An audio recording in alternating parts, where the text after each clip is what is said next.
ఓం నమ శివాయ కాళీ దుర్గాయ నమ. ఓం శక్తి. మేము కోయదొరలము.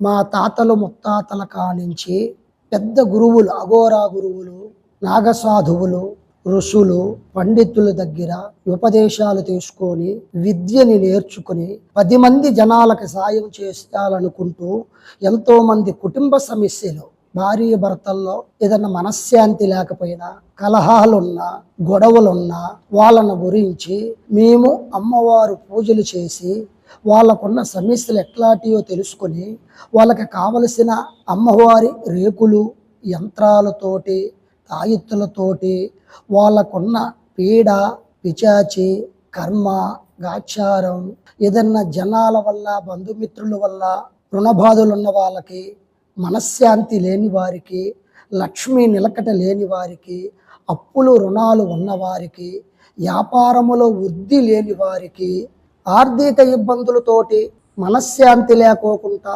రుణబాధలతోటి అప్పులు తెచ్చిన దగ్గర కట్టలేని పరిస్థితుల్లో ఇచ్చేవాళ్ళు ఇవ్వకోకుంటున్నా, అనుకున్న వాళ్ళ వల్ల మనశ్శాంతి లేకపోయినా, ఎవరన్నా ఇంటికి భార్య పిల్లలకి, చేస్తున్న ఉద్యోగాలకి, యక్షయానికి, వ్యాపారాలకి ఏదన్నా దుష్ట ప్రయోగం. ఎందువల్లంటే మానవులు అందరూ ఒక తీరుగా లేరు. ఎవరి బుద్ధులు ఎట్లున్నాయో చెప్పలేము. సొంత వాళ్ళు, బంధువులు అన్న వాళ్ళే ఈ కాలంలో ఎవరు ఏం చేస్తారో తెలియదు. మనకు తెలియకుండా మన వెనకట కొన్ని గ్రహ బలాలు కూడా మనల్ని పీడిస్తూ, డబ్బుని పాడు చేస్తూ, రుణ బాధలని తీర్చలేక కుటుంబంలో చాలామంది మనోవేదంతో బాధపడుతున్నారు.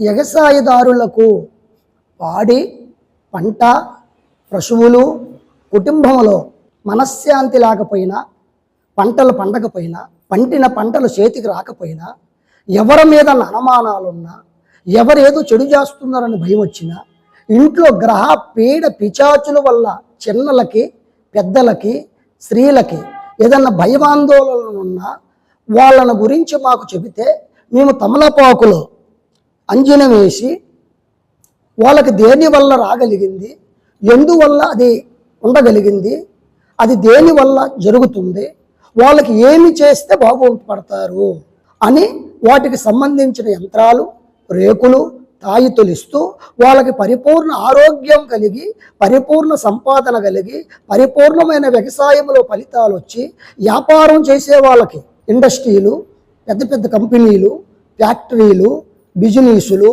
రియల్ ఎస్టేట్లు, రాజకీయ నాయకులు, వాళ్ళకి ఉన్న మనోవేదనలకి, వాళ్ళకి రావలసిన ఉద్యోగాలకి, వాళ్ళకి రావలసిన ఒక డ్యూటీలకి, వాళ్ళు అనుకున్న